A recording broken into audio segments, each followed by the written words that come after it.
Stephanie Eileen Lazarus. We, the jury, in the above entitled action, find the defendant, Stephanie Eileen Lazarus, guilty of the crime of murder of Sherri Rasmussen. What you just saw was the court declaring Stephanie Lazarus guilty of the murder of Sherri Rasmussen. This might seem like an ordinary court hearing, but trust me, it's way more than that. So much more that it's a case that dragged on for 2 decades. Yes, folks, you heard that correctly. Well, stick around to the end as we uncover all the facts from this sad tale. Without further ado, let us begin. Imagine you found your soulmate, who you instantly know you'll spend the rest of your life with. You two fall in love with each other and later get married. You two plan your futures together, even children, and it seems like it's your dream come true. But only one problem remains in your life. It's your husband's ex-girlfriend.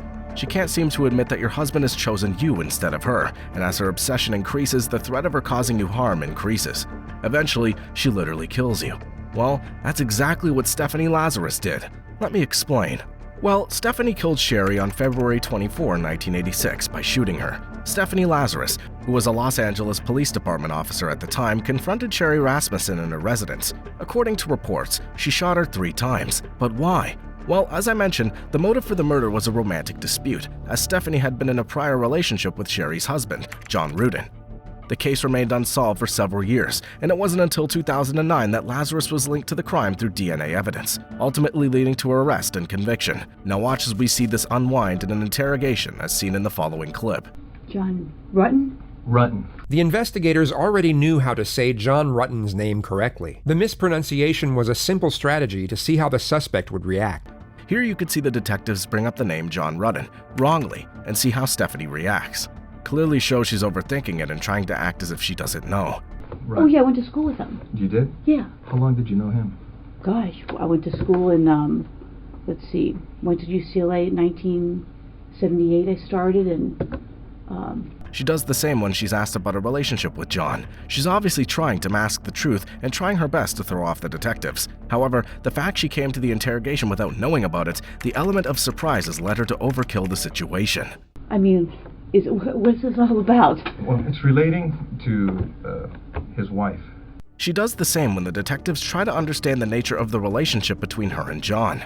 I mean... Stephanie, here's the situation. It's basically, we knew that this, when we saw this in this chrono, that maybe, there was some relationship there. That's what the chrono seemed to indicate. Seeing that Stephanie's getting flustered about the whole situation, the detectives try to calm her by saying they don't want to embarrass her by asking these questions in front of everyone. This wins them her trust. The suspect challenges the detectives for the second time, and once again the question is avoided, but this time in a more confrontational manner, as the topic is maintained with no reassurance afforded. Now, this is the first time the detectives are taking a confrontational tone with Stephanie, asking her what kind of relationship she had with John. They were subtly applying pressure.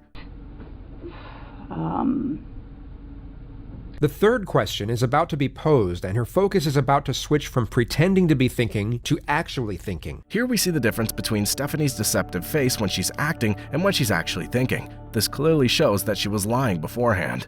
If you're doing this as an interrogation, you're saying, hey, I'm a suspect. Well, now I got a problem with, now you're accusing me of this?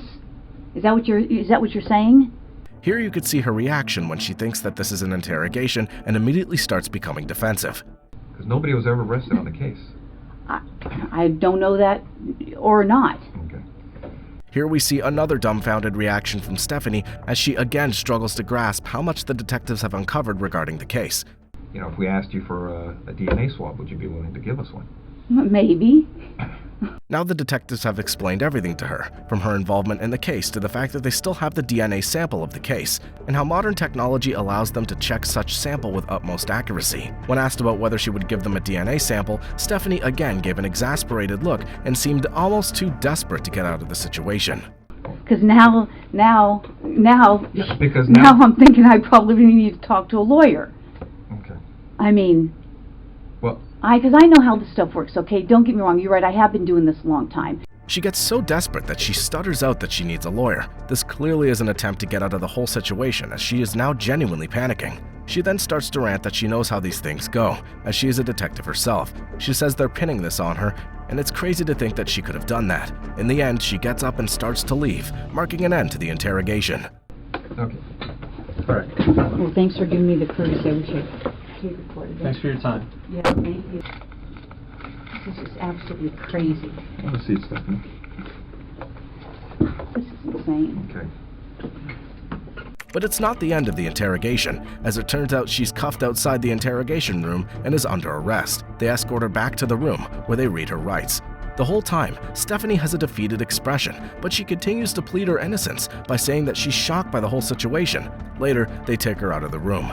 So that was the interrogation of Stephanie Lazarus, folks. In the end, after a trial, she was charged with first-degree murder for the killing of Sherri Rasmussen.